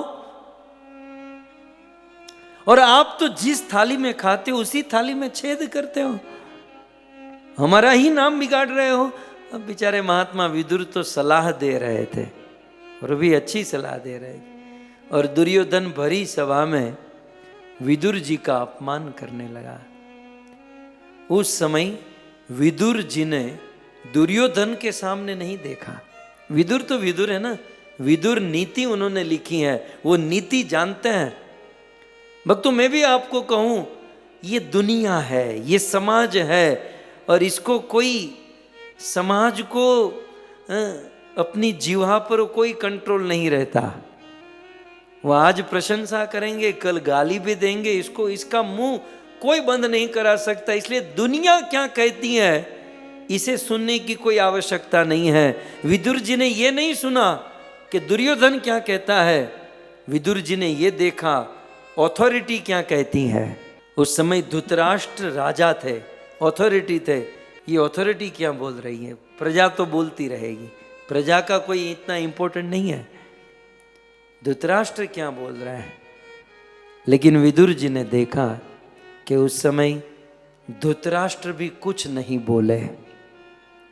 भक्तों, जहां अधर्म हो रहा हो ना, जिसकी ऑथोरिटी के अंडर में अधर्म हो रहा हो, ऑथोरिटी का धर्म है उस अधर्म को दूर करे, नहीं तो अपनी अथॉरिटी को छोड़कर निकल जाए। आप राजा हो, लीडर हो, तो राजा का धर्म पता होना चाहिए। अपने राज्य में यदि अधर्म हो रहा है, किसी भी व्यक्ति से अधर्म हो रहा है, तो उस अधर्म करने वाले को रोकना चाहिए। आज दुर्योधन अधर्म कर रहा था, उसे रोकना चाहिए था, लेकिन धृतराष्ट्र ने उसे नहीं रोका। विदुर जी ने विदुर नीति में लिखा है, इस दुनिया में दुख की बात यह नहीं है कि अधर्मी लोग अधर्म कर रहे हैं। अधर्मी तो अधर्म ही करेंगे, वो थोड़ी धर्म करेंगे। ये दुख नहीं है। आज के दिन में दुख ये है कि अधर्म करने वाले अधर्म कर रहे हैं, लेकिन धर्म के नेता, वो अथॉरिटी चुप बैठे हैं। जिस कार्य के लिए उनको चुना गया है वो कार्य नहीं कर रहे हैं, वो भी अधर्म की बातों में फंस रहे हैं, अपनी रोटियां सेकने के लिए, अपना अपना पद, अपना स्थान संभालने के लिए। धर्म की सभा में भी अधर्म देखा गया है, और ये सबसे बड़े दुख की बात है। महात्मा विदुर तो बहुत बुद्धिमान थे। बोले यहां तो प्रजा भी अधर्मी, राजा भी अधर्मी, और ऐसी सभा में एक सेकंड भी रहना ये अधर्म है। और उसी समय महात्मा विदुर जी को निकाला नहीं गया। विदुर जी स्वयं अपने धनुष बाण हस्तिनापुर के द्वार पर छोड़े और उसी समय उस स्थान को छोड़कर निकल गए। बोले जिस सभा में पांडव जैसे शुद्ध भक्तों का अपराध हो रहा हो, जिस सभा में अधर्म हो रहा हो, अब मैंने तो मेरा प्रयास किया इसको रोकने का, लेकिन फिर भी ये रुक नहीं रहे हैं, तो उस सभा में एक सेकंड भी नहीं रहना चाहिए। विदुर जी उस हस्तिनापुर को छोड़कर निकल गए। और वहां पर सुखदेव गोस्वामी महाराज परीक्षित को कहते हैं कि परीक्षित, जिस दिन जिस घड़ी विदुर ने हस्तिनापुर को त्यागा, उस दिन से हस्तिनापुर भाग्य विहीन हो गई। महात्मा विदुर हस्तिनापुर से क्या निकले? हस्तिनापुर में रहने वाले लोगों के भाग्य को लेकर निकल गए। बहुत सुरक्षित थी हस्तिनापुर, बहुत सेफ थी हस्तिनापुर, लेकिन जिस दिन विदुर निकल गया, उस दिन हस्तिनापुर की एक्सपायरी डेट नक्की हो गई कि अब ये कुरुवंश, ये कौरव के मरने की तारीख नक्की हो गई। ये लोग बच जाते यदि महात्मा विदुर का अपराध न करते। जिस सभा से, जिस समाज से जब कोई साधु निराश होकर निकल जाता है, नाराज होकर निकल जाता है, उस समाज का, उस सभा का तुरंत पतन हो जाता है। फिर वह हस्तिनापुर हो या फिर रावण की लंका हो। रावण सुरक्षित था, लेकिन जिस दिन रावण ने विभीषण को निकाल दिया, एक साधु का अपराध कर दिया, एक साधु को त्याग दिया, उस दिन रावण के मरने की तारीख पक्की हो गई, रावण की मौत निश्चित हो गई। जब तक विभीषण को नहीं त्यागा तब तक रावण सुरक्षित था। हम और आप तब तक सुरक्षित रहेंगे जब तक साधु संत महात्मा हमारे साथ है। लेकिन याद रखिएगा, जिस दिन किसी सच्चे साधु का अपराध किया, सच्चे संत का अपराध किया, उस दिन भक्ति समेत हमारा सारा ऐश्वर्य नष्ट भ्रष्ट हो जाएगा, हमारा सब कुछ तबाह हो जाएगा। ये श्रीमद् भागवत और महाभारत में देखा गया है। सो कुल मिलाकर सब कुछ हो जाए, लेकिन किसी संत का अपराध न हो, ये ध्यान रखना चाहिए। महात्मा विदुर हस्तिनापुर को छोड़कर निकल गए। किसी के मन में प्रश्न होता होगा ना कि महात्मा विदुर मंत्री थे और मंत्री पद छूट गया तो दुखी हुए होंगे। आजकल मंत्री पद छोड़ो, कोई किसी संस्था का कार्यकर्ता होता है ना, उसे पोस्ट से निकाला जाता है तो कितना दुखी हो जाता है। छोटी सी संस्था, संस्तु नानी, उसमें भी वो कितना आसक्त होता है। या फिर देश का प्राइम मिनिस्टर अपने पद से निकले तो थोड़े दिन तो घर से बाहर नहीं निकलता, इतनी लज्जा आती है, कष्ट होता है। क्या विदुर जी को भी कष्ट था मंत्री पद छोड़ने का? अरे कष्ट नहीं, विदुर जी तो अंदर से प्रसन्न थे कि अब मंत्री पद छोड़ने के बाद जिस कार्य के लिए मेरा जन्म हुआ है वो कार्य मैं कर पाऊंगा। मंत्री पद छोड़ने के बाद अब तो विदुर की लाइफ शुरू हुई। हमारे यहाँ कहते हैं ना, लाइफ बन गई। ये जब तक मंत्री पद में थे तब तक मगजमारी में थे, लेकिन जैसे ही पद छूटा तो विदुर जी का वास्तविक उद्देश्य प्रारंभ हुआ। क्योंकि ये विदुर कौन है? ये विदुर और कोई नहीं, यमराज जी के अंश से इनका जन्म हुआ है। विदुर कौन? यमराज का अवतार है विदुर। और विदुर हस्तिनापुर को छोड़कर तीर्थाटन करने निकल गए। एक्चुअली ये तीर्थाटन करने को ही आए थे, फंस गए थे हस्तिनापुर में। कथा कुछ ऐसी है, कथा सुन लीजिए। एक राजा थे और उस राजा के वहां 4 चोरों ने मिलकर चोरी की और राजा के वहां से बहुत सारा धन संपत्ति चुरा कर वहां से भागे। अब राजा के सिपाही को पता चल गया तो उन चोरों का पीछा किए और पीछा करते करते करते अब चोरों को लगा कि ये राजा के अनुचर हमको पकड़ लेंगे। तो दौड़ते दौड़ते चोरों ने देखा कि यहाँ एक ऋषि का आश्रम है और वो था मांडव्य ऋषि का आश्रम। किसका? मांडव्य ऋषि। मार्कंडेय ऋषि अलग है, मार्कंडेय ऋषि नहीं, मांडव्य ऋषि। सो ये मांडव्य ऋषि का आश्रम था। चोरों ने सोचा कि इस साधु के आश्रम में जाकर छिप जाएंगे तो राजा को, मतलब उसके अनुचर को विश्वास नहीं होगा, वो साधु के आश्रम में तो आएंगे नहीं।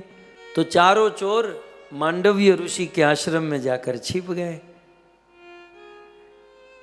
अब राजा के अनुचर आए, देखा चोर नहीं है, सोचा कि मांडव्य ऋषि के आश्रम में, वहां गए तो देखा कि चारों चोर, सारा धन, सब कुछ वहां पर पड़ा था।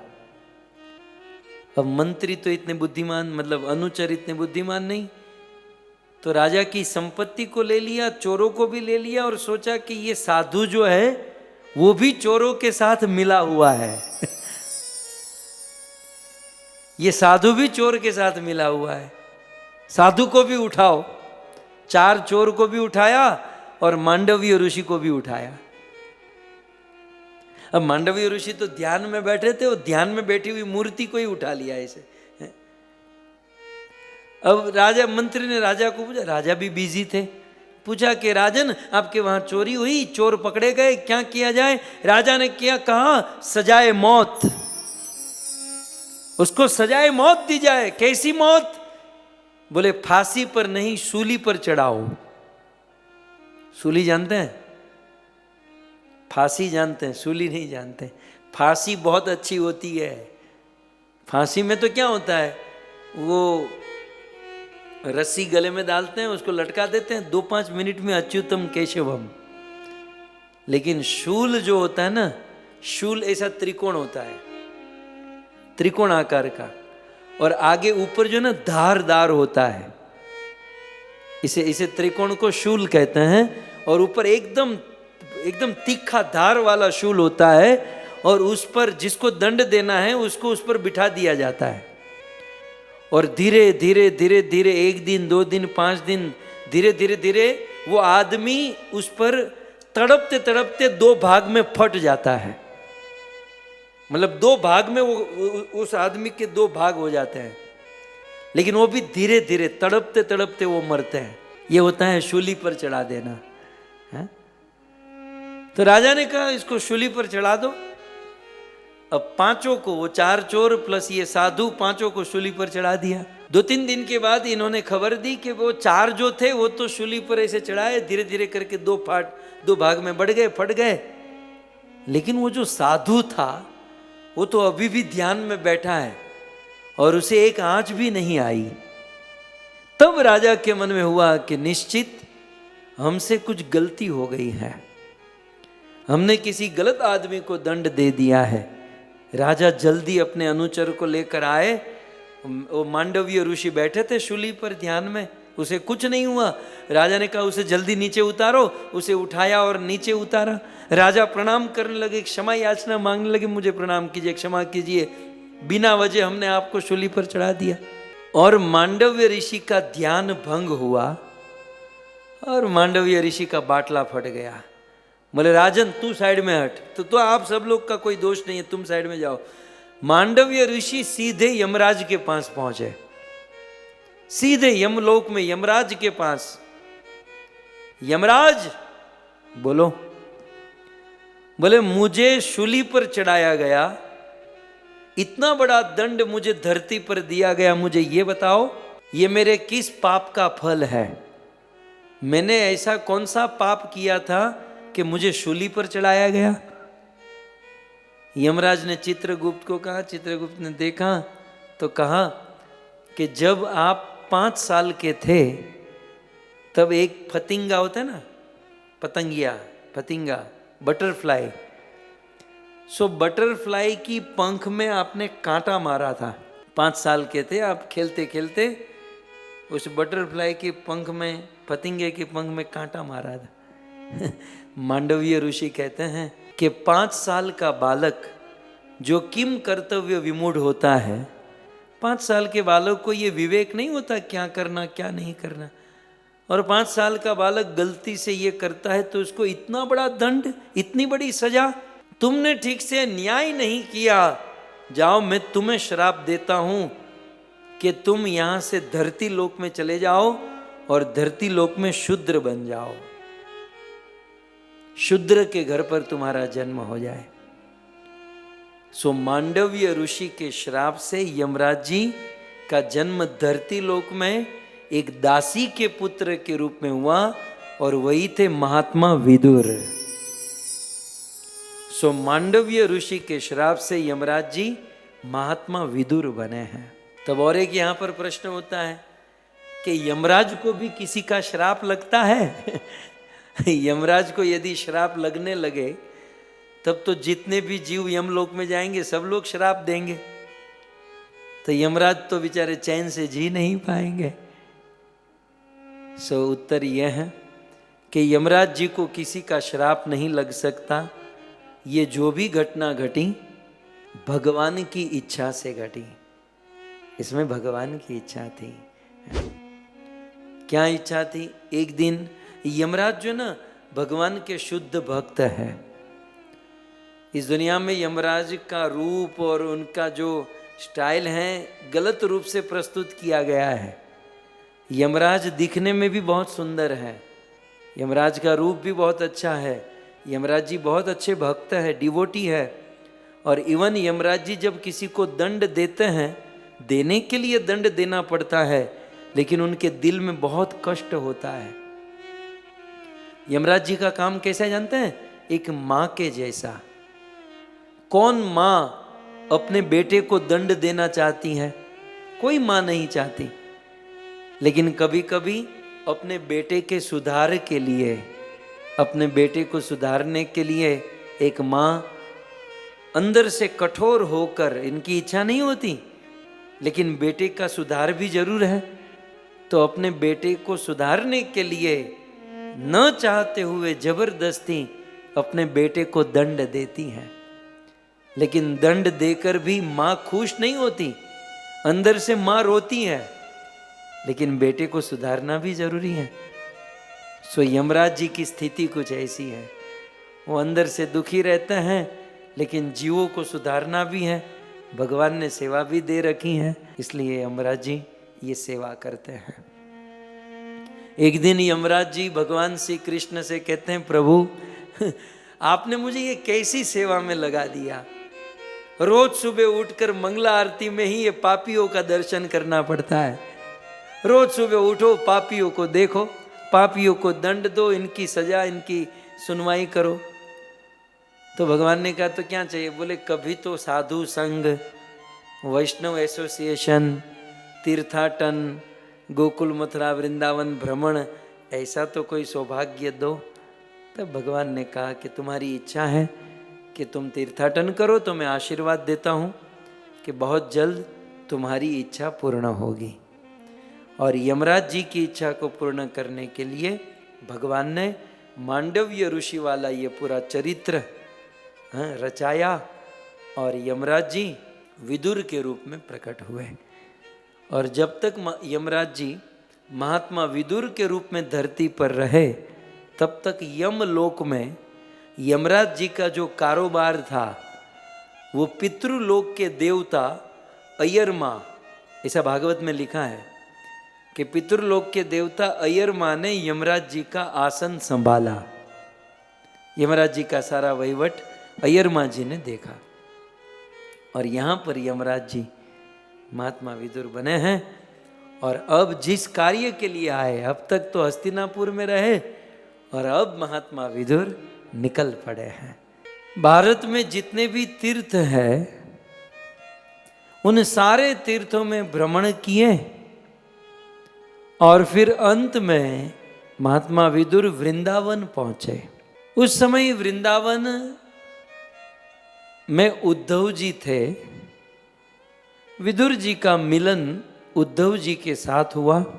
महात्मा विदुर जिज्ञासा करते हैं कि उद्धव जी आप तो भगवान श्री कृष्ण के परम मित्र हैं, आप कृष्ण के विषय में हमें बताइए। पूरे एक अध्याय में जिज्ञासा करते कृष्ण कैसे हैं, उनकी पत्नियां कैसे, उनके बच्चे कैसे, माता पिता कैसे हैं। और उद्धव जी भगवान श्री कृष्ण की बाल्य लीला से लेकर सारी लीलाओं का वर्णन संक्षिप्त में करते हैं और फिर अंत में कहते हैं कि विदुर जी, कृष्ण इन लीलाओं को संपन्न करके 128 वर्ष तक इस धरती पर रहे और द्वारिका से, प्रभास क्षेत्र से वे इस संसार को छोड़कर अपने धाम में पुनः वापस चले गए।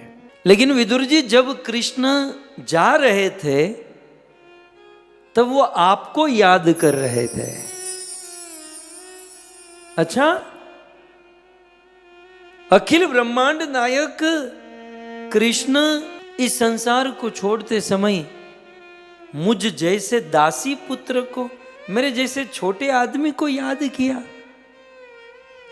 विदुर जी की आंखों में आंसू आ गए। बोले हाँ महाराज, कृष्ण जब इस संसार को छोड़ रहे थे तब उन्होंने भागवत सुनाया और भागवत का ज्ञान उन्होंने मुझे और मैत्रेय ऋषि को दिया। और भागवत सुनाकर उन्होंने मैत्रेय ऋषि को कहा कि भाई मैत्रेय, ये जो मैंने तुम्हें भागवत सुनाया ना, ये विदुर जी जब तुम्हारे पास आएंगे तो ये भागवत विदुर को सुना देना, क्योंकि विदुर मेरा भक्त है, मैं विदुर से बहुत प्रेम करता हूं। कृष्ण ने कहा, तो बात भी सत्य है। कृष्ण जब संधिदूत बनकर विदुर दुर्योधन के पास गए, यद्यपि दुर्योधन ने बहुत बहुत भोग भोजन आदि बनाए थे और कृष्ण को भूख भी लगी थी, लेकिन कृष्ण ने दुर्योधन के घर पर अन्न क्या जल भी नहीं लिया।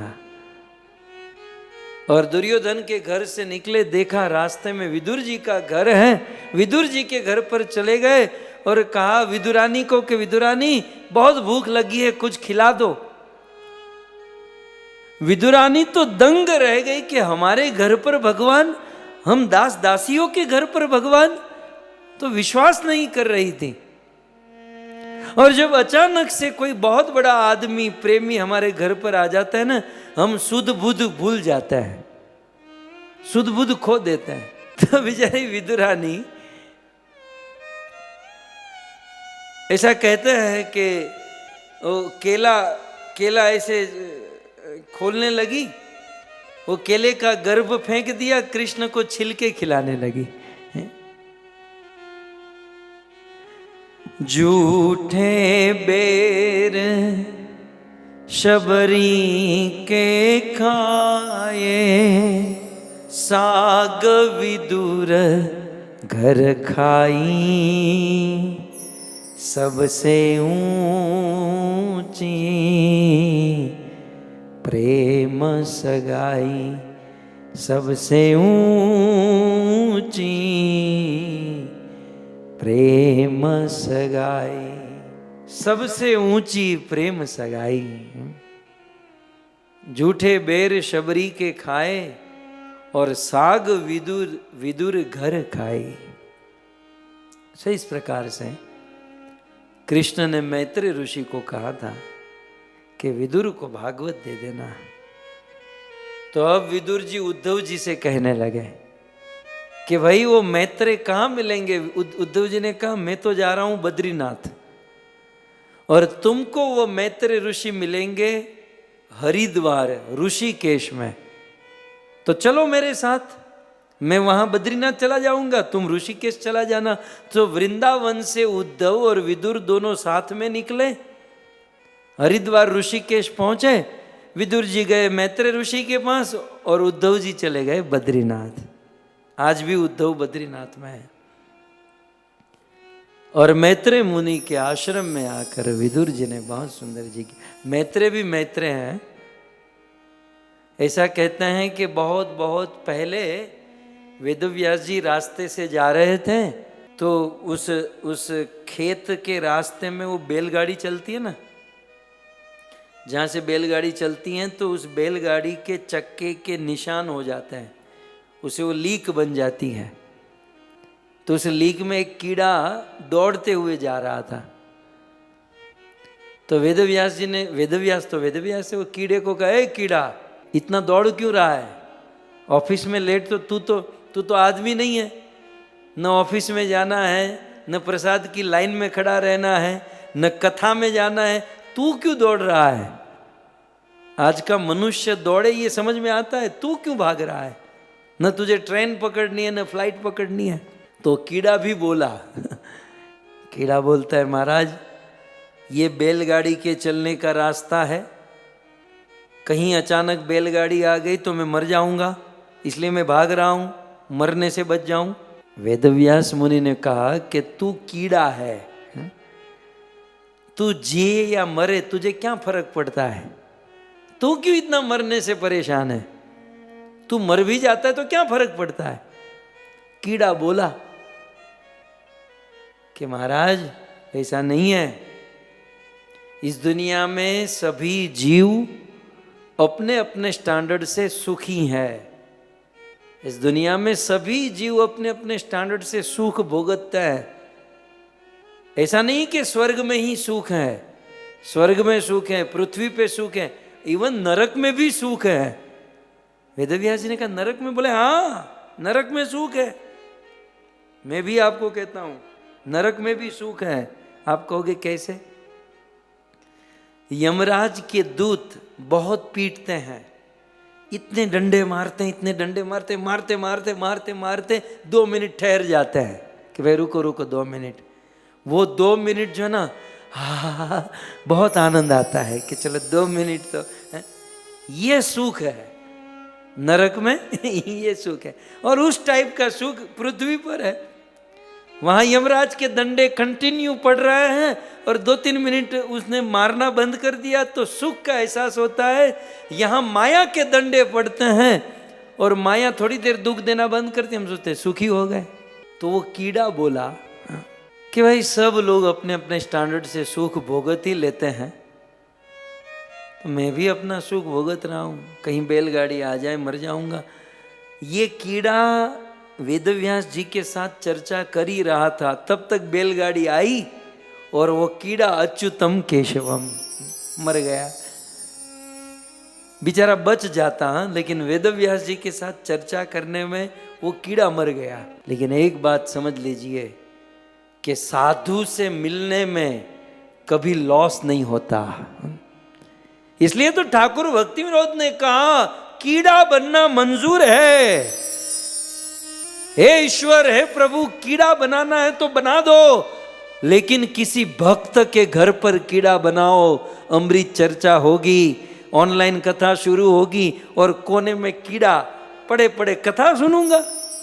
वो भक्त हरि नाम जाप करेगा, हरि नाम जपूंगा, और ये भक्त डिवोटी लोग भोजन करते हुए कुछ तो गिरा ही देते हैं, वो भक्तों का प्रसाद खाऊंगा, मैं तो धन्य धन्य हो जाऊंगा।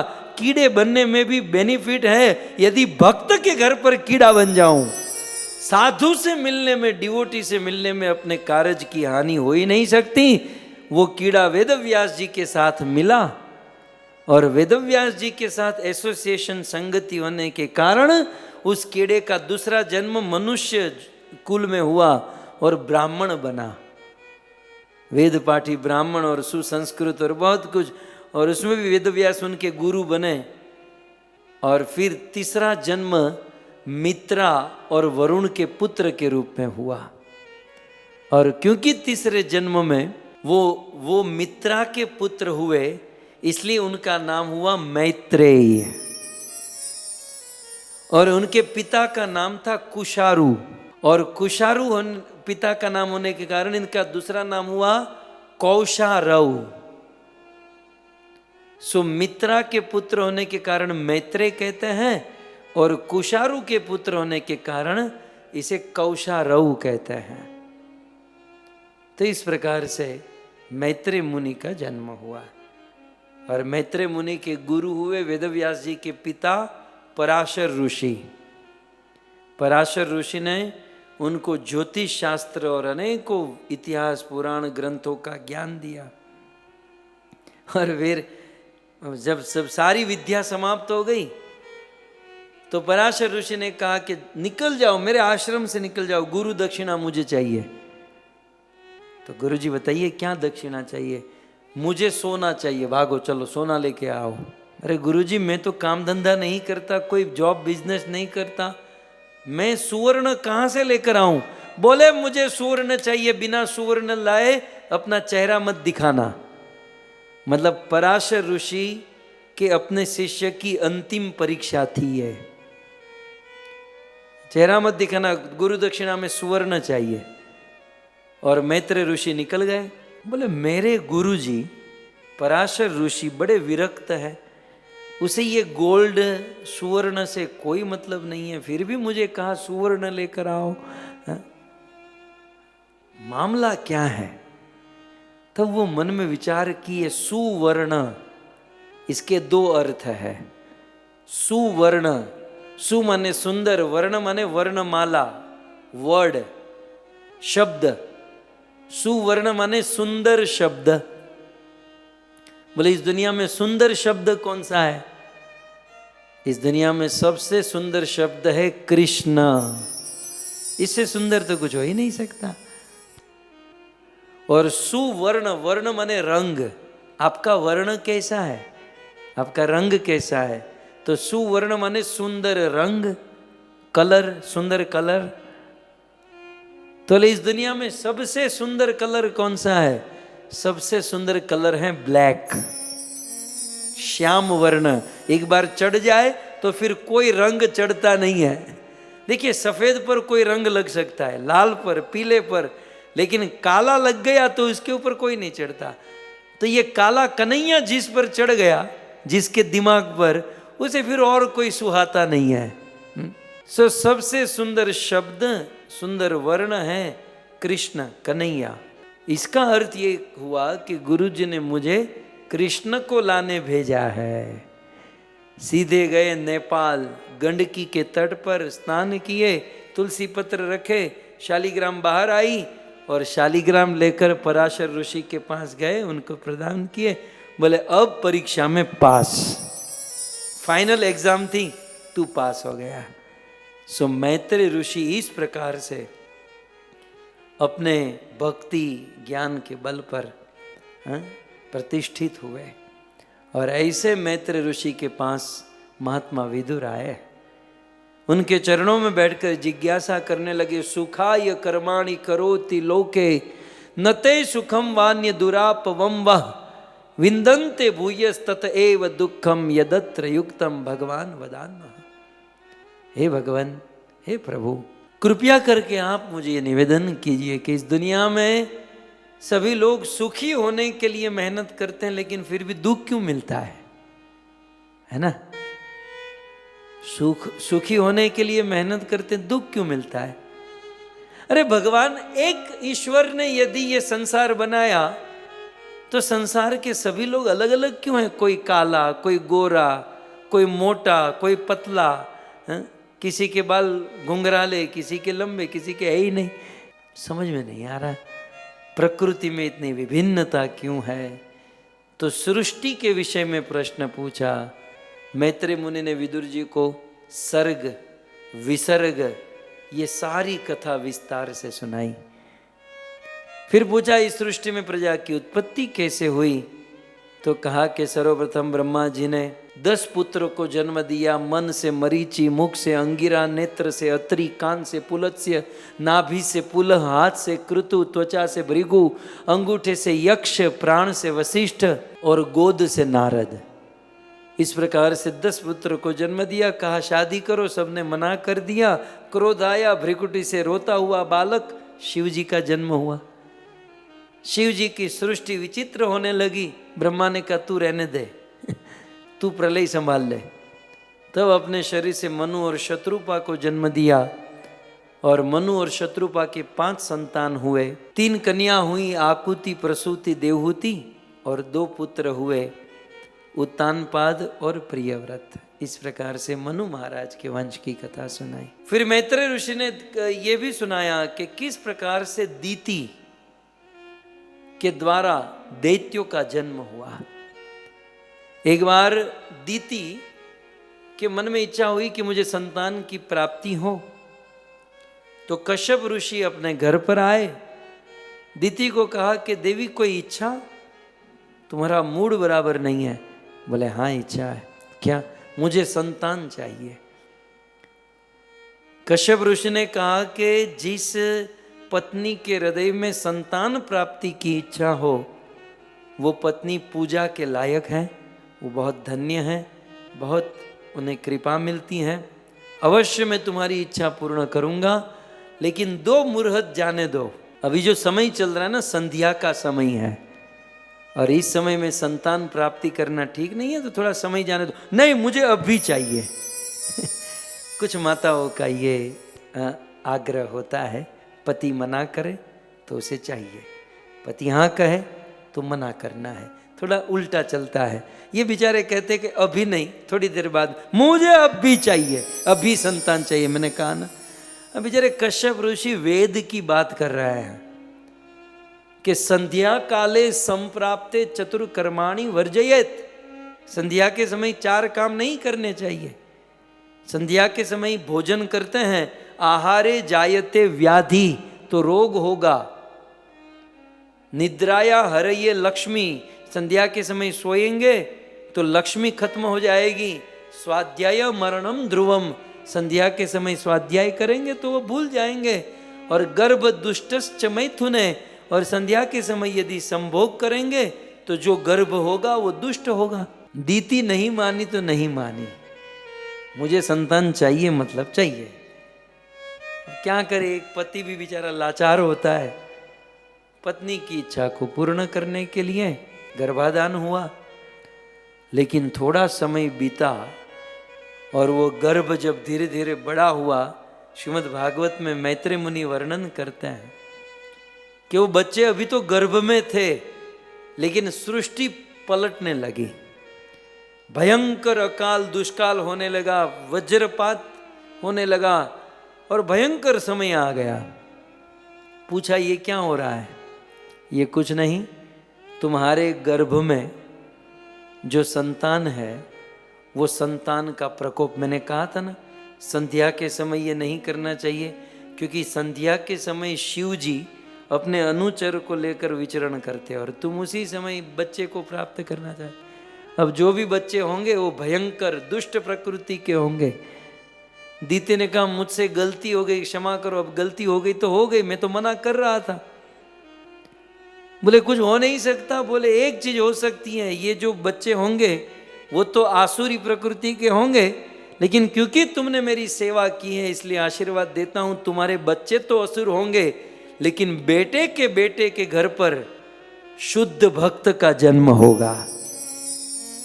तुम्हारे पुत्र असुर होंगे लेकिन तुम्हारा पौत्र ग्रैंडसन शुद्ध भक्त, और इसीलिए दीति का पुत्र हुआ हिरण्यकशिपु और हिरण्यकशिपु का बेटा हुआ भक्तराज प्रहलाद। ये कश्यप जी का वरदान था। लेकिन ये दो बालक, बड़े भयंकर स्थिति हुई। सारे देवता ब्रह्मा के पास गए, बोले ब्रह्मा जी कुछ करो, ये पेट में है तो इतना आतंक है, ये जब प्रकट होंगे तब तो क्या नहीं होगा। बोले ये है क्या?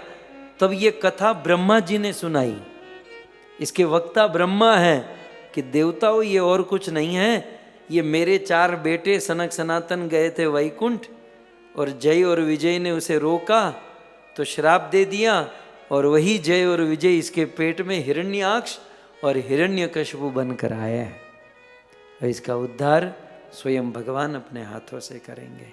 इस प्रकार मैत्रेय मुनि महात्मा विदुर को ये कथा सुनाते हैं। कर्दम ऋषि से 9 कन्या, कर्दम और देवहूति के विवाह की कथा, उससे 9 कन्या और 10वें संतान भगवान कपिल देव के रूप में प्रकट होते हैं। यह कथा सुनाई। भगवान कपिल देव की शिक्षा मैत्रेय ऋषि सुनाते हैं। सती के देह त्याग की कथा सुनाते हैं। ध्रुव चरित्र, पृथु चरित्र, रुद्र गीत, पुरंजन उपाख्यान, नारद और प्रचेता का संवाद, इस प्रकार से ये सारी कथा मैत्रेय और विदुर जी के संवाद के रूप में आती है। लेकिन एक बात मैं आपको दिखाना चाहता हूं कि ये कथा सुनकर विदुर जी की स्थिति कैसी हुई, इसका वर्णन इस श्लोक में किया गया है।